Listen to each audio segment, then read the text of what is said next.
Welcome to the Build Business Acumen podcast, where we deliver practical knowledge and powerful guidance.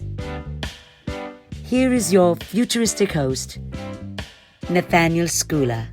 Thanks for tuning in. I've got a fantastic podcast show today for you with Mike Tobin, OBE. He's a technology entrepreneur and he shares some fantastic secrets here in this episode. Mike received the Order of the British Empire with recognition from Her Majesty The Queen for his contribution to the UK digital economy. In his business life, Mike was CEO of Telecity. This was a company he helped successfully from a market cap of 6 million to well over 3 billion. Growing the company was quite a journey with several acquisitions along the way.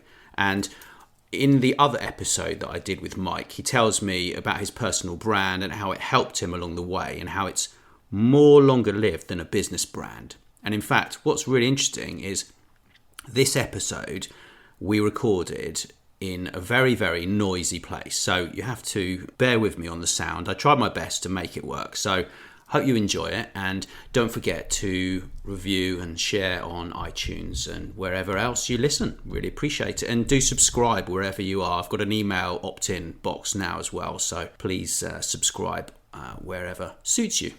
Hey there, Mike. It's great to have you with me on a podcast again. And today we are at the Arts Club. The Arts Club. In Dover Street. In the smoking room, but I don't smoke. It's just Nor do I. It's just nice and quiet here. So. Well, relatively so. Yeah. So today we're going to talk a bit about sales and success secrets to help you scale up your startup. Okay. I've got a few questions. So first one is, how do people stay focused on that one idea that is going to get their business rolling? Yeah, I think this this kind of goes down to the concept of appreciating that failure is actually a step on the way to success.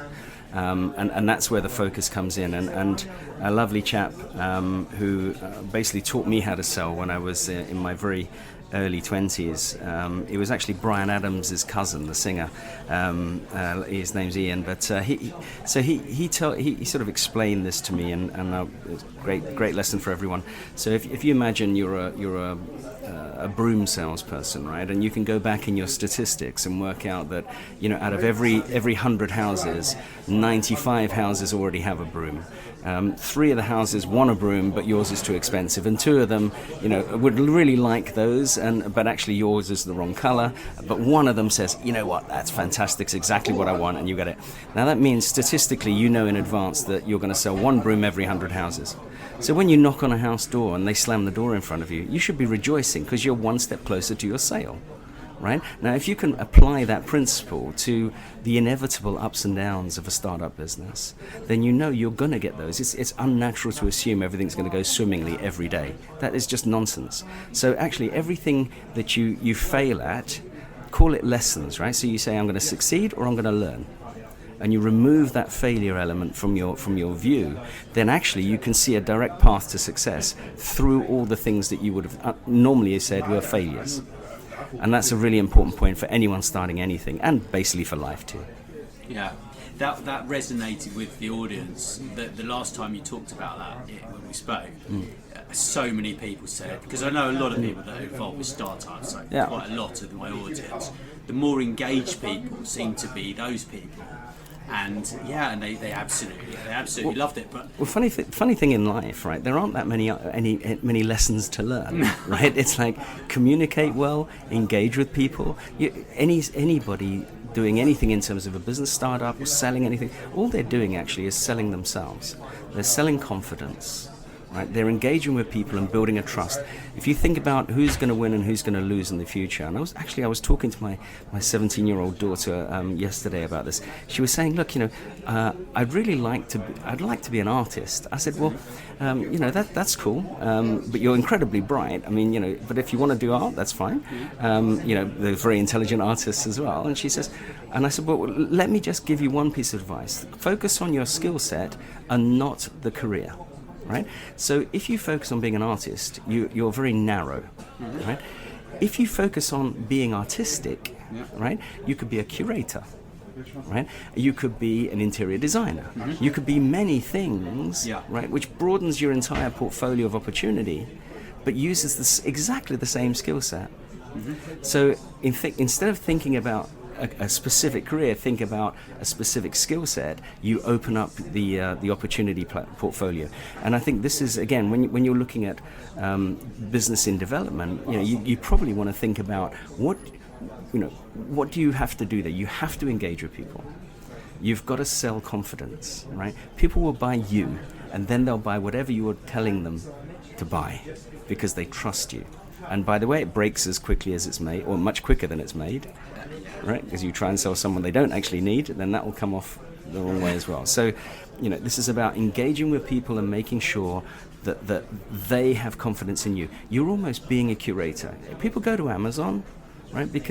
And they look at that and they say, people like you, or people that bought the same things as you, have also bought this, right? And we look at that and we go, because we're desperately searching for curation.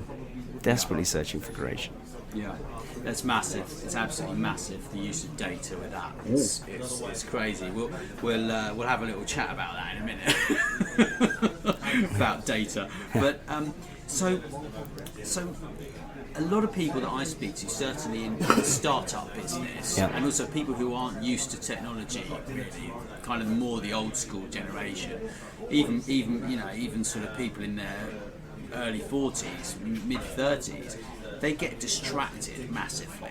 Yeah. So how do they stay focused on that one idea one task that is going to just get them to the next level?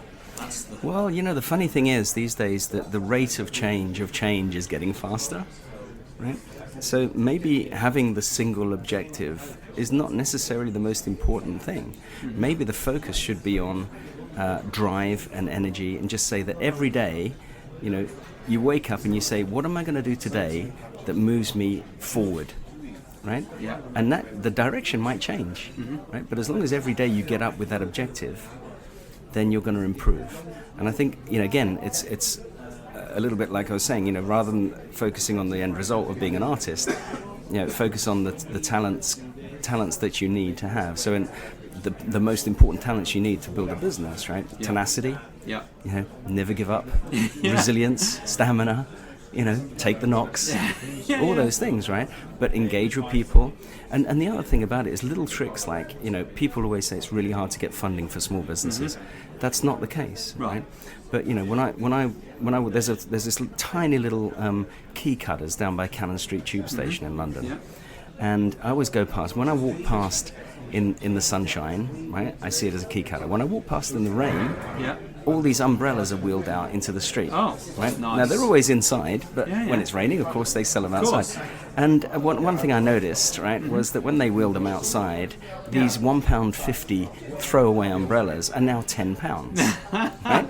Because it's a supply and demand thing. Of course. But of course, banks are just like this. Banks are umbrella salespeople, right? So if you go to a bank wanting money when you need money, right, they're naturally going to be a little bit more, let's say, rigorous and more sort of suspicious in the way that they engage with you. But if you go to a bank before you need money, right, and you say, hey, look, guys, I'm just going to tell you what I do, and they'll say, what do you want? You say, nothing, I don't want anything, thanks very much. I'm going to tell you what I do, and I'm going to tell you what I'm going to do, and then in 6 months I'm going to come back and tell you how I did.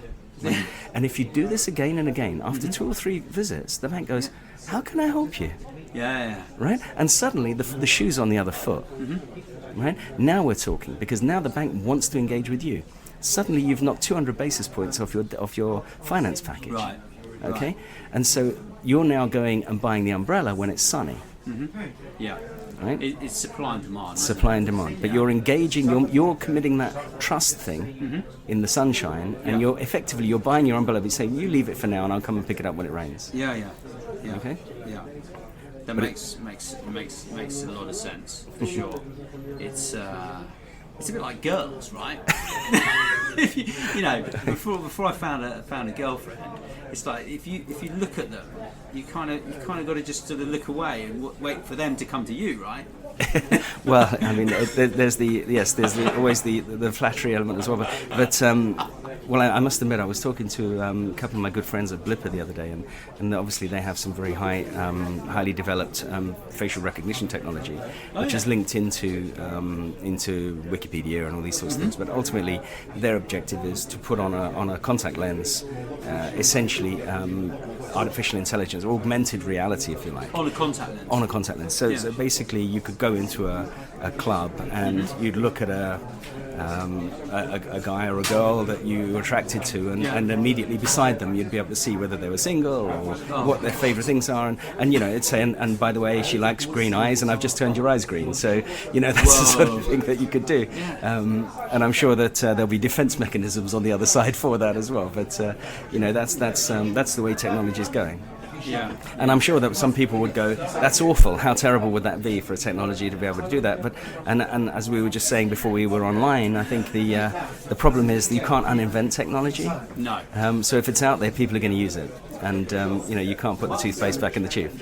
Yeah, it could be quite a big problem, I think, for some people. But it's like back to Google. Like before people even have a meeting with you, they Google you, right? Yep. And like it goes for dating as well. Like Garrett, my business partner in Profile Jetpack, he's always talking about dating, and like how girls, they'll just Google you before they go out on a date with you. Well, I just saw a statistic a few weeks ago that said that I think 40% of all marriages in the US now derive from online dating. Wow. 40%. Wow. It's all a bit of a time suck, really. Like, I mean, I went on Tinder. Like, when after I left my wife, I went on Tinder, and it just took up so much time. It was just. But I was reading something the other day about this girl, and she'd hacked Tinder. She came up with this fantastic idea. So she basically liked every guy that popped up in her feed, and she had adapted her picture to say "Catch of the Day" on it, and she did really well with it, apparently. But that's funny. Well, in the 5 minutes we've been going so far, there's probably been about 2.5 million swipes on Tinder. So that's how many go on every single day. So. Yeah.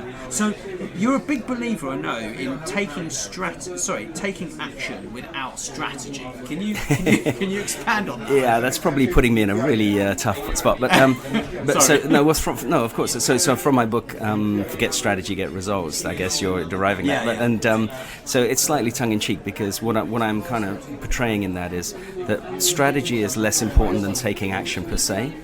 And you can write, I mean, back in the day, if you go back 10, 15 years, we used to write 5-year business plans. Right. Now, nobody writes a 5-year business plan and has any expectation that it's going to go beyond a year. Oh, right. Right? Okay. Because basically things change so fast around us, right? And, when Uber becomes a verb, to Uber something, you're kind of saying that even Uber's going to be Ubered, and you sort of go to a different level. And writing the strategy is not as important as actioning. And we spoke earlier on about the fact that Microsoft have already announced that there's going to be no more new versions of software. Yeah. They're only going to update, right? So actually getting something out there, imperfect as it may be, and then tweaking it constantly is the right way forward.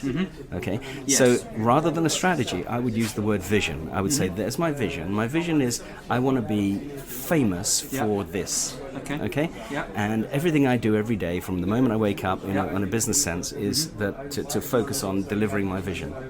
Right? Now, I don't know how I'm going to do it, but it's going to happen. Okay. Now, if you think about going on holiday, if you've got your holiday booked, you probably might know which resort you're going to, which country it is, right?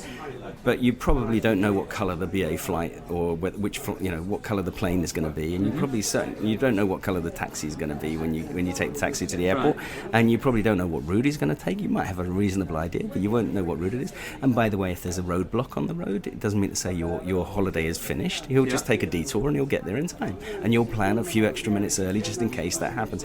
So all of these things that are the unpredictable bits, which you cannot write in a strategy document, right? But the vision is, I'm going on holiday. Right? Yeah. So by hook or by crook, I'm going to get there. And I don't really mind if I get Ubered on the way. Okay. Right? Because I'll find a way through it. That's the kind of attitude. It's not prescriptive, this is how we're going to do it. It's more, this is what we're going to do, and we'll work the way of getting it done on the way.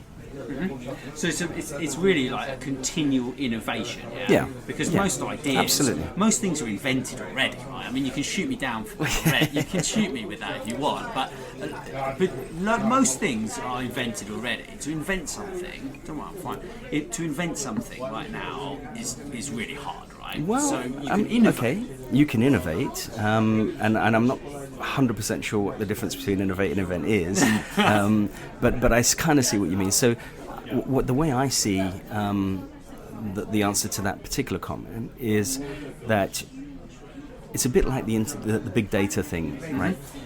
Yeah. People see big data, people see data as really valuable, and they want to own it and they want to keep it secure, and it's my data and it's so valuable. Yeah. Well, I disagree with this, right? Okay. I think the true value of data is when it's released into the open, and that you can access data ubiquitously. Because if you look at Uber, I can mention the name again, that is an Internet of Things play, right? Which owns a bunch of users, and it has this device that follows a car tracking it around. Okay. But the value of having that information in a vertical is nothing compared to having it on a horizontal, because if you then could access the CCTV cameras in London, and you could access the weather conditions, then you could actually sell it to an insurance company, could package up an insurance claim with footage, with your driving style, with driving conditions, before you've even claimed. Right? And that's true value, and that's ubiquitous access. No ownership, but the innovation, the invention, if you like, comes from how you bring it all together. So it's not one idea, it's the amalgamation of many ideas to make a new idea. I'm grinning away here. Because, I mean, big data with weather data, it's massive. I was just talking about it this morning, and how, like, for example, say you're an ice cream manufacturer, and you can actually input the weather data into your sales figures, into your supply chain, and you can say, well, we think, based upon our advertising campaigns, that we're going to grow X amount per year, and then you can actually add a whole new level of weather data on top. Absolutely. Right? It's just so exciting, because and also the reduction in wastage, right? Because you were talking about that earlier. Well, I know it's a bit of a diversion, right? I've got some questions, but you know, that I wrote down. But actually, I found what you were saying about by 2020, there's going to be a reduction in costs in F&B, food and beverage food and industry, bev, by 15%, which is just massive. which on their margins are immense, just immense savings. And also that's gonna help people who are hungry, right? Yeah, of course. We hope. Well, absolutely. You know, these are things. You know, these are things that you've got. You know, devices on the release of water and chemicals into the soil, which is almost meter by meter. Yeah. You know, with the sensors in the soil knowing exactly what nutrients to go in every meter of a field, rather than just spraying the entire thing with random amount. Totally. Yeah, so these are the things that can happen, and the tuning, the fine tuning. Right, you know, and the vision is I want an optimal crop, right? And the plan is, well, I don't know which meter is going to be needing what, so I'm not going to build a plan for that. Exactly. But I'm going to finely tune each, you know, like what is really cool. Someone explained this to me in a better way. They said, you know, large ships are really difficult to turn.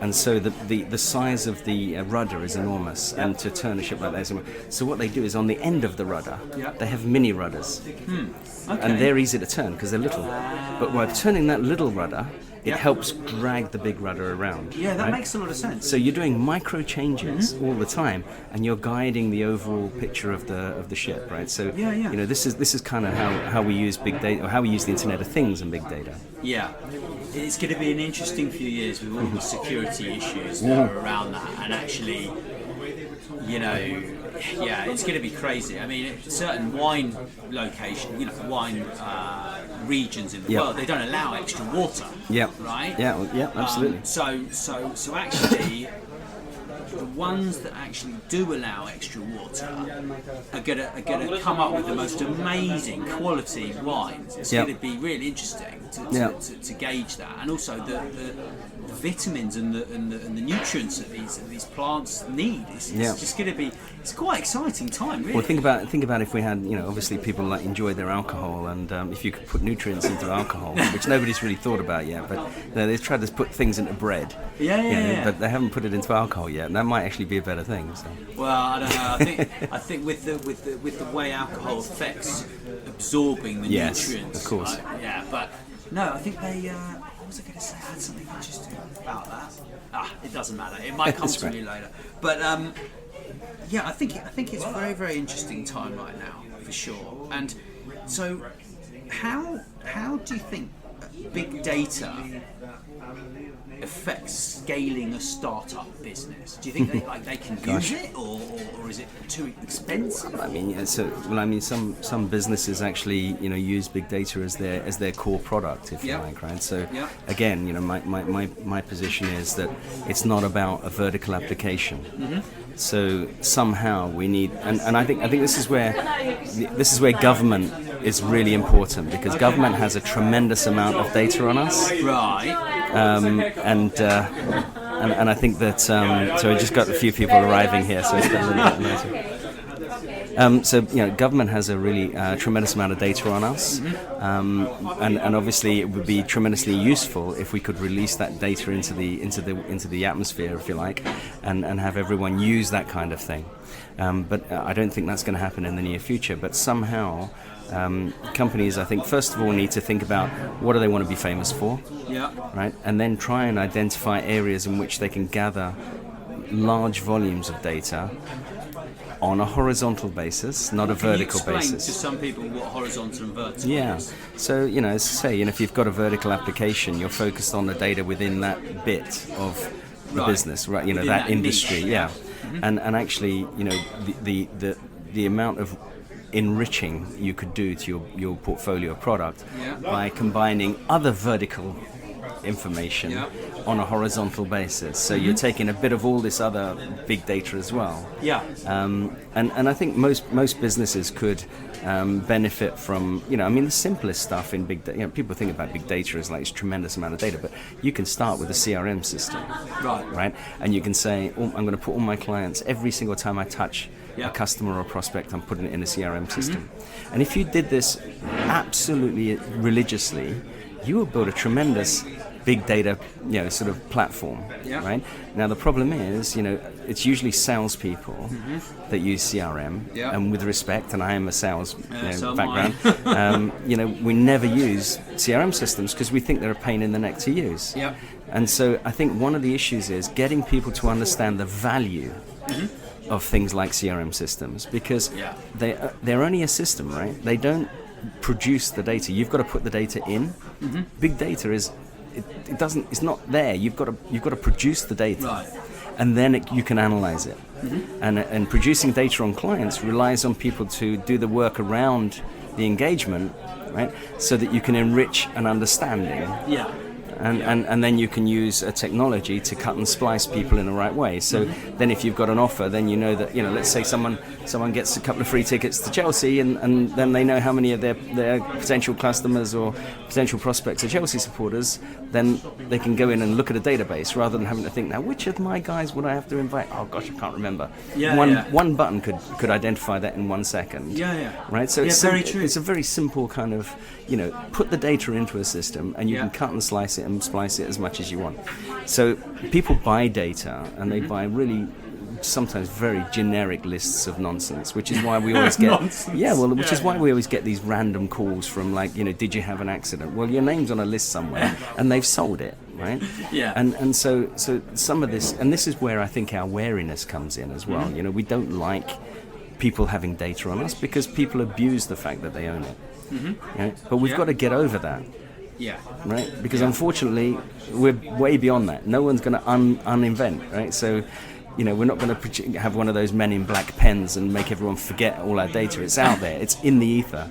Right? So we've got to get used to it, and we've got to say, well, okay, if I have nothing to hide, I'm going to build a protection in that stops people phoning me. I'll block callers. I'll do all those things, and people eventually take you off the list because it's wasting their time. So, it's like speed cameras, right? Then they sell the speed camera detector, and then the police bring out a new version of speed camera, and then you got to buy a new speed camera detector, and it's just going to be a never-ending kind of augment and defend type thing. About speeding. Oh, you've got done. Well, I used to ride a lot of motorcycles, and I still have a dream about having a bike and just taking my number plate off. I have this dream, but not a wise idea. Well, I couldn't countenance that then. I probably will never do it. Well, but, if you took your helmet off as well, they'll get you with facial recognition. Yeah, I know. I'm going to have 2 different helmets. One for when I go crazy. Have a bat cave. Yeah. Because you got to get away from the copter, right? There were these guys a few years ago, and they would race around the M25 at 4 o'clock in the morning or 3 o'clock in the morning, and they would ride in. They do like 185, 190 on their bikes, and they'd race into Heathrow and park in the car park. Oh, really? Because they figured out the police copter could not go in to the airport. Of course, because they couldn't fly over. Yeah, they had great That's fun. That's very funny. Great fun. Well, there was the old Hour Club, wasn't there? There was a race at sort of 3 in the morning with all these sports cars around the M25. It's 120 miles. Oh, God. So if you can do it in an hour, you belong to the club, right? So. Classic. Yeah. Back in the day. What's that? Back in the day, yeah. I remember my friend Clive. He used to go to the fish and chip shop, and this is when the police had a Ford Cortina, I think. And he would go to the fish and chip shop, and he'd put his jacket over his number plate on his Norton Commando, and then they would drive past, because he was hiding his number plate from them. They'd drive past, and he knew exactly where they were every few days. Right. And then he'd race with them up the road for ages. They tried to chase him, and never caught him. That's they funny. were just bored in those days. Yeah. But I don't know. Things change, right? So. Do you think it's important to create a clearly defined target market, or can this evolve as you start your business? Can you go wide and then decide? I mean, how? Well, I think almost. So I think when people start their businesses, they see a need, or they identify a need, and they go, so there's essentially a niche specifically, and that's fine. But sometimes what you do is, you rarely have the luxury of testing a market for a very long period of time without income. As a startup business. So what you're looking for is the ability to start generating something more than just mild interest. Quickly enough that you can then satisfy the banks that there's a proposition, or satisfy investors, or even just get some modest income to keep you going. So I think what happens a lot is that people veer from the original objective because they need to get some income. Now the danger there is that sometimes that becomes the driver. Right. Then, and it may be a very kind of nondescript kind of service that everyone else is doing, but you just happen to have some friends and family that want it from you. Yes. And you lose sight of the original plan. So that's one option. But the other thing is, if you do track something, what you very often find is it's not necessarily exactly how you perceived it should be. So, you thought this was a need, but it might have been a need for you, and you are in a small community. However, the idea is interesting enough with a little tweak here and there that you can open up the audience. So again, remember the difference between being an artist, right, and having artistic talents. Okay, so if you're very focused on one particular thing, right, you are, if you're the best in the world, and you still might make an awful lot of money. But if you can focus on your particular skill sets, and by the way, when we start businesses, we have skills, but we have passion. And what you're passionate about sometimes can hide a multitude of sins when it comes to skill sets, right? Because you can be passionate about something, and your diligence and your drive and your tenacity overcomes some modest lack of skill in a certain area, or lack of experience and lack of knowledge. So once, as long as you've got that, then what you're doing is you're broadening your optionality, because you're not focusing in on the niche. You're focusing in on your skill set and your passion. So I would say it all starts from an idea. It starts from people perceiving a need, but I think you need to be very flexible from that point on. Right. And understand that you need to morph with the times. Okay. Yeah, I mean, with the personal branding course that we started out with, we've actually changed quite a bit of it. Apart from the core wording, which you can't change what you say about yourself, right? But we've had to change what we bolt onto the back of it, so that it becomes more of a subscription-based model. And what else? Change the price point so that so the price is the same, but it becomes just a monthly service that people subscribe to. Because I just kind of thought I went back to the old school, the 4 Ps, of which everyone's saying, oh, it's now the 4 Cs, You know, I had someone the other day who said it's the 4 Cs. I'm not going to go into what the hell they mean, but like the product and the price are right now. So now it's just promotion and place. And those are coming together now too. I thought you meant conservative, Corbyn, crisis and chaos. That was the 4 Cs there. No, it's some other 4 Cs. It's funny, isn't it? How people they actually invent these acronyms, right? Just to make themselves look amazing. Do you know what I mean? Yeah, no, but you're right. I mean, it's you know, things do evolve, but again, as we said at the beginning, the simple fundamentals of business still are the same. You've got to engage. Yeah. You've got to communicate. You've got to make people like you. You've got to curate ideas into them. Yeah. That, you know, this is as old as time. Yeah. We're just using different tools. Yeah. It's quite exciting. I must That's admit. great. So every day is fun. Yeah. It's just so much fun being able to meet people online and then meet them face to face, or meet them face to face and then deepen the relationships online. And like, I mean, you know, I met you like on LinkedIn. Like now we're sitting here because I had to come into London. It's just like it is a bizarre place, really. Yeah. If you went back 50 years or 100 years and you explained this world to people, it would just be, you know, insane. Well, everything that we now see as technology, we used to think as magic. Yes. Right, and you know, the fact that we now can control our electronic limbs with our thoughts. You know, that was called telepathy in the old days, right? And I work with this business that I'm chairman of in Bristol, which is Ultra Haptics, and it creates the sensation of touch through ultrasound. I remember. And actually, one of the things it does is it can put a large sort of platform with this on the ground with a certain volume of the sound. You can lift dust in the air. Right. Wow. Now the idea for that is let's say in a silicon plant, right? And making a silicon wafer. Yeah. You'd want to super clean it every night. You could actually levitate the dust and suck it out. And now obviously it's only dust at the moment, but we have invented levitation, right? So you know, essentially, you know, it's only a question now of the pressure to lift the person, and you're off, right? So now we can fly. Well, I mean, they do have. They have. I think they did launch a flying hovercraft thing, didn't they? Well, recently? that's I guess probably different, pressure, air pressure. But style. this is something that doesn't even use air or anything. It's just sound that we can't hear. Sound. Yeah, wow. That we can't hear. Wow. It's very interesting. Could certainly do with that some of these hostels I stayed at when I went around the world 20 years ago. And it's sound of a different nature then. Classic. So, why are you a maverick? I know you say you're a maverick, and other people say you're a maverick, and I'd love to hear a bit more about that. Well, I think it was a term sort of coined by a couple of journalists when they were doing articles on me, and I guess for many reasons actually, a bit crazy, but I think the first time it was used was because I was back in about sort of 2004. I was merging 2 data center companies together, Telecity and Redbus. Okay. And when I talked to my management team about the merger, their natural reaction was, you know, mergers mean synergies, mean job cuts, mean, you know, 2 people each job. You know, are we at risk? And I said, look, you know, whether we are or not, and by the way, I was very loyal to them. None of them actually, you know, it was an incremental management team rather than a replacement. So, but I said, look, you know, whether that's true or not, you can't fear things. So fear is a completely irrational emotion. Okay. It's like worry, you know. Worrying about something is like paying interest on a debt you haven't drawn yet. Right.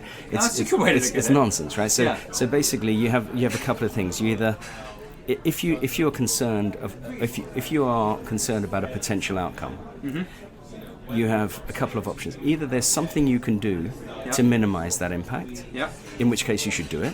Right? Or there's nothing you can do to minimize the impact, in which case, why worry about it? Right? Yeah. But there isn't a point where there's something you could do and you sit and worry about it. Okay, that's not the acceptable option. So the idea is, look, you're sitting here fearing the future, which is invariably less painful than you are perceiving it to be. Right.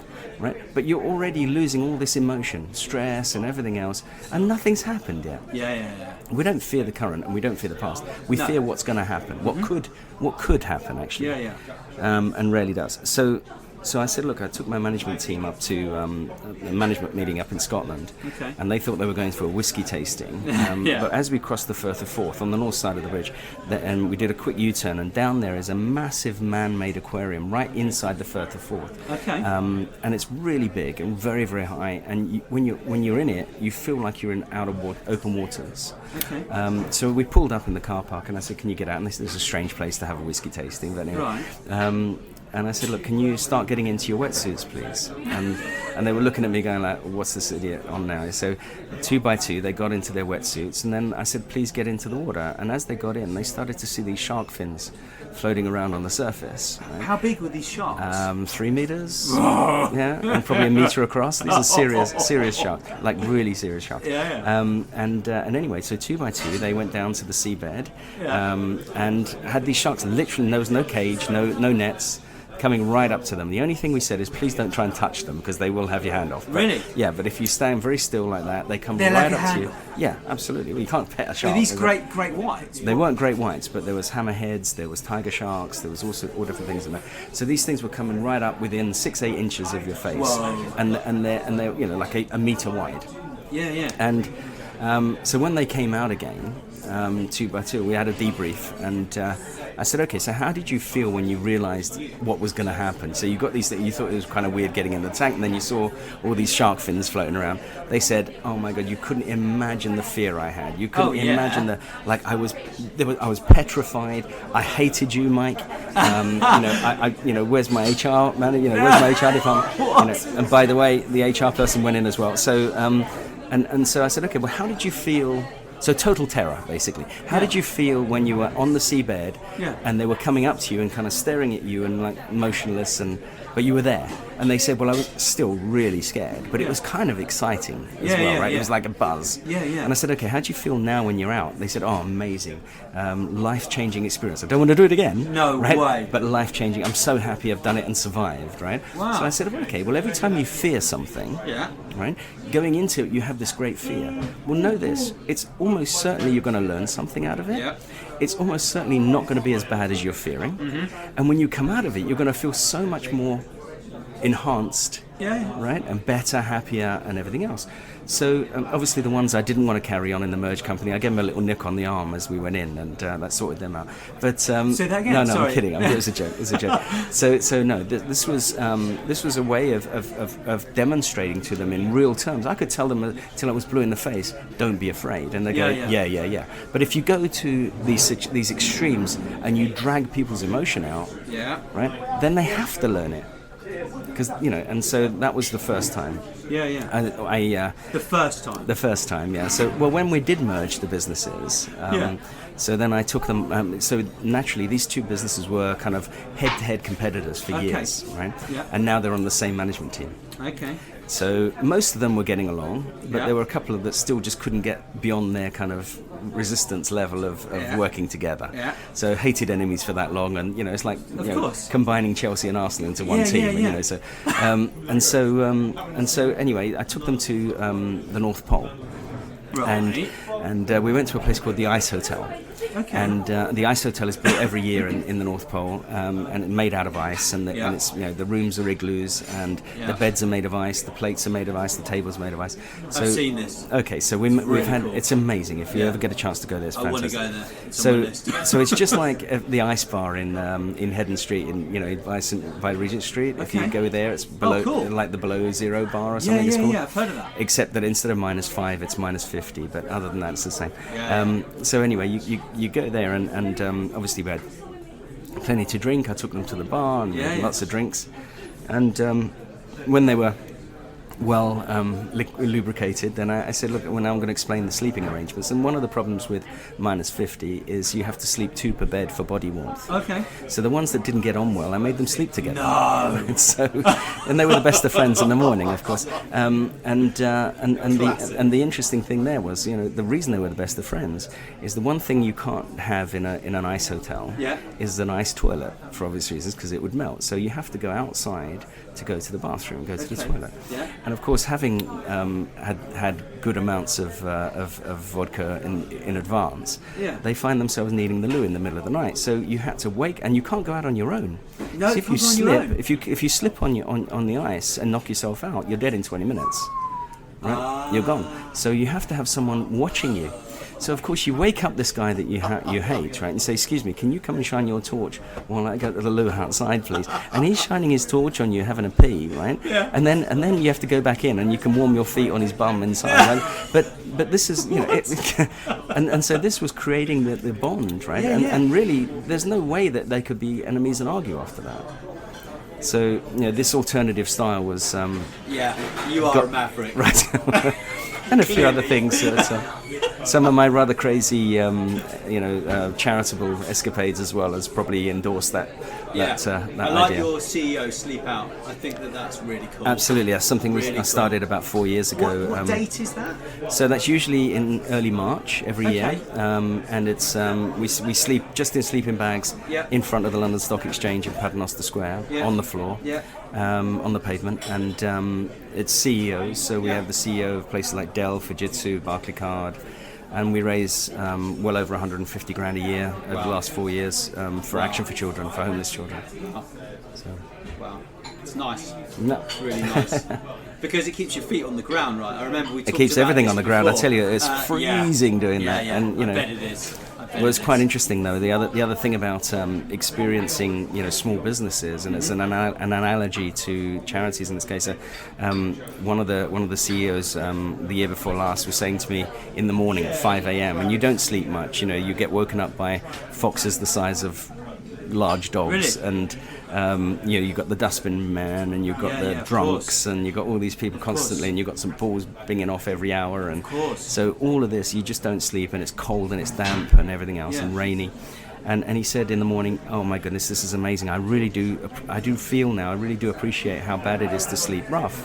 It's better than just giving money. And I said, well, you kind of do. You've had a taste, but you really don't, because the difference being, at 5 o'clock, you knew you were getting up, you were going home, having a nice hot shower, and you're back in your day. Well, these guys don't have an end date. Right? This is every day without end. So it's the hopelessness of it, right? Now, an analogy to business, right? You've got to know how hard it is to try and set up a business, to keep kind of running up against obstacles. You can give as much advice to people as you like to start a business. But until you've done it, you just don't realise how difficult it is to get these things going. It's so hard. And 99% of successful businesses is down to just getting up one more time, then you fall over. That's it. I can believe that. And just changing, like some days you wake up and your priorities can change just like that. Like absolutely. Garen and I will wake up. I'll wake up. He's in Canada 5 hours behind. So I'll wake up. And he wakes up sometimes 4 o'clock in the morning. So we exchange messages, and he's like, right. I'm like, look, you need to do this. And he's like, no, I don't. I need to do this. And I'm like, actually, he's right. And, so it's funny how you can just you have to just pivot. Right? You've got to just immediately change. This is why the strategy doesn't work. This is why the drive whatever's necessary and have the vision still.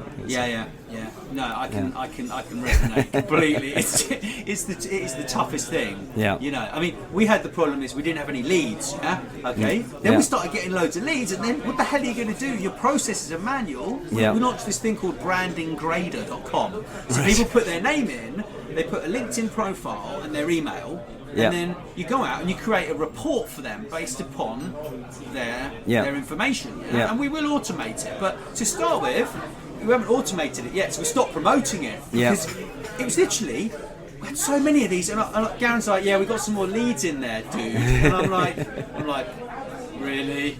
And I open up this spreadsheet and I'm like, oh no, because I have to more go work, out. More work. So now, so we decided we're going to cut that one off. and actually do the podcasts, because people are loving the podcasts. Yeah, they're loving them, especially the last one we did. I hate to say it, yeah. Sorry. And giving you more leads again. well, yeah, it is. Yeah, but at least they're not asking me for a brand review without paying me. So now we've changed the process. So now we're doing infographics as well. We've started doing some of them. They're very smart. Yeah. It's about creating content that's really easy to create, that gives massive value. Yeah, like that's easy to understand, great for articulation. No, I get it. So I mean, you know, the annoying part of leads is you have to follow them up and do something. It's, you know, it always reminds me of French brasserie waiters. You know, because you go to a brasserie at lunchtime and they look at you in disdain that you're interrupting their lunch. You know, so I'm really sorry to be a customer. That's a really funny analogy. Yeah, because it's the thing is that I think I was reading something the other day. Like 54% of salespeople do not follow up. Right? Yeah, and it's strange. It's like, why on earth not? You know? Yeah, and then they miss the conversion, which is the best bit. Like the rest of it's that's just the torture. buzz. That's the buzz. Yeah. It's torture. You know, but it's a funny game. It really is. Yeah. No, absolutely. Yeah. So, about your new book, right? It's called Live, Love, Work, Prosper. Yeah.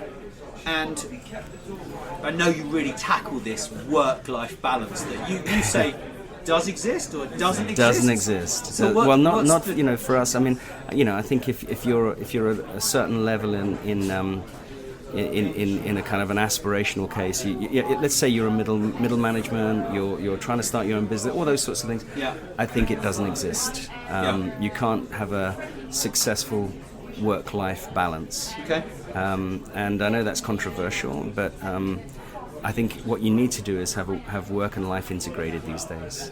And I think, you know, if you look at even great leaders, great inspirational people for me, people like Nelson Mandela, fantastic leader, iconic, and yet his home life was a mess, right? He was divorced twice, his kids were fighting over his legacy before he was dead, you know, and his greatest regrets were he didn't spend enough time with the family.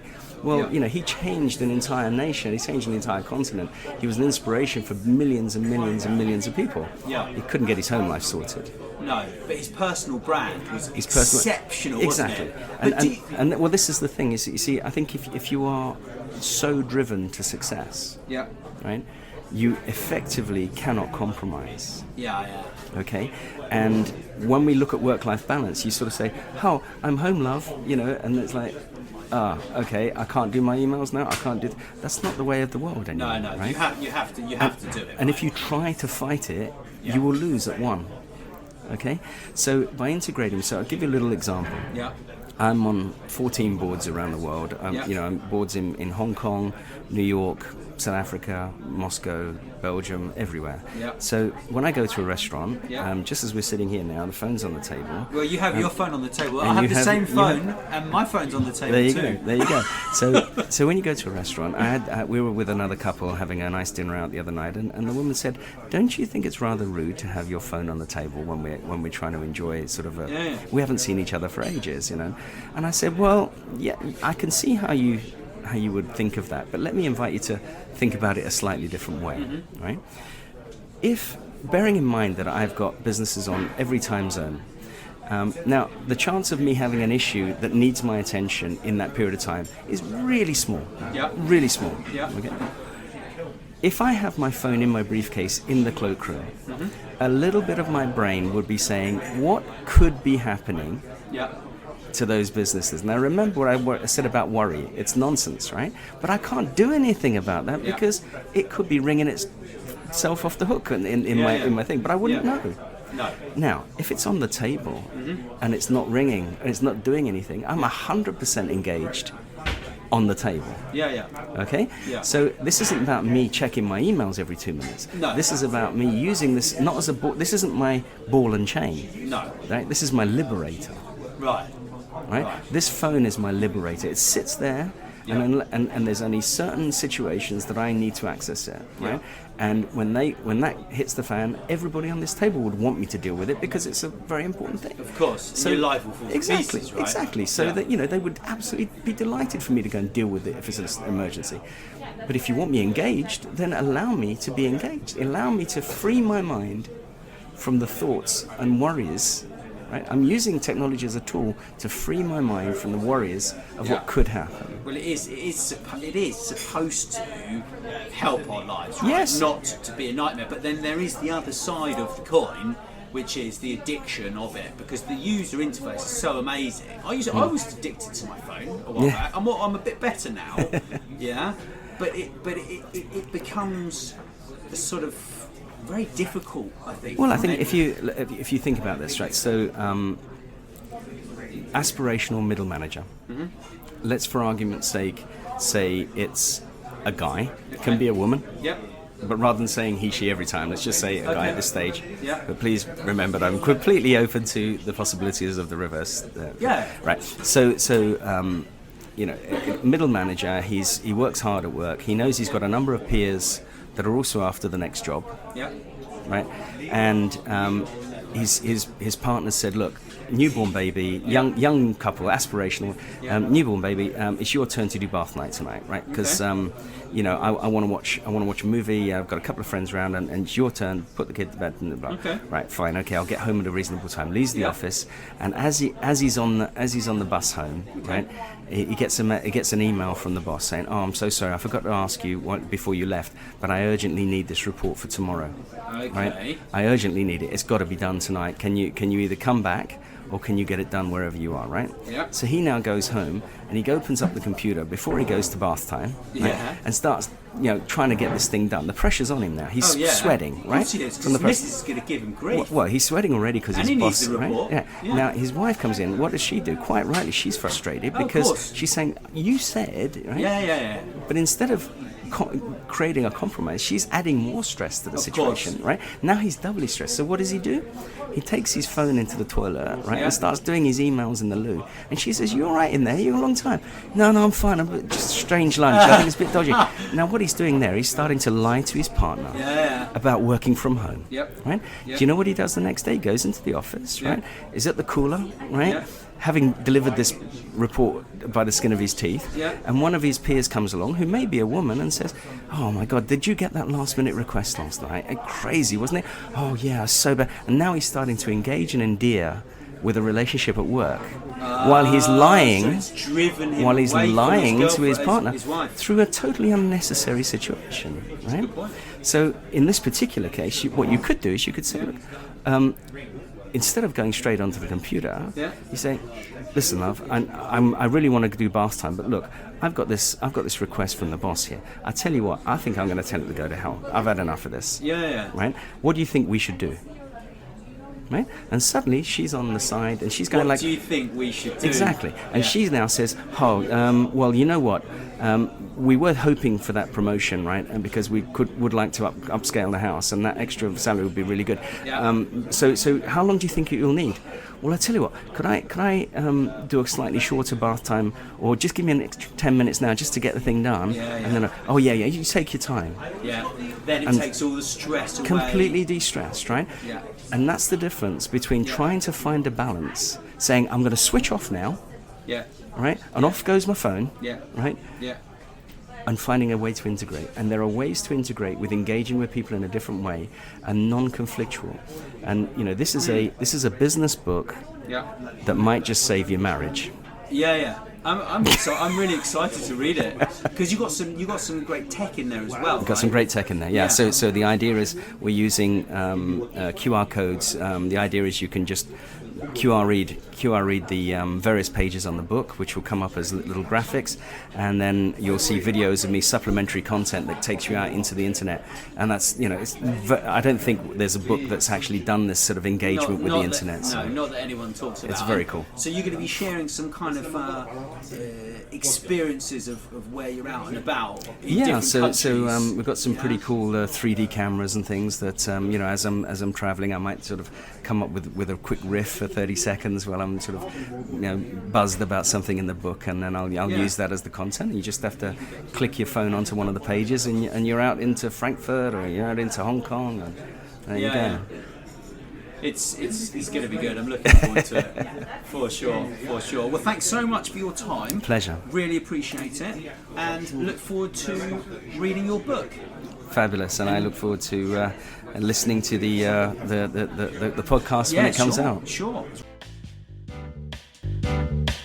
Thanks so much for listening. Please subscribe, and wherever you prefer, share with your friends. And if you enjoyed the show, drop us a review on iTunes or wherever you listen.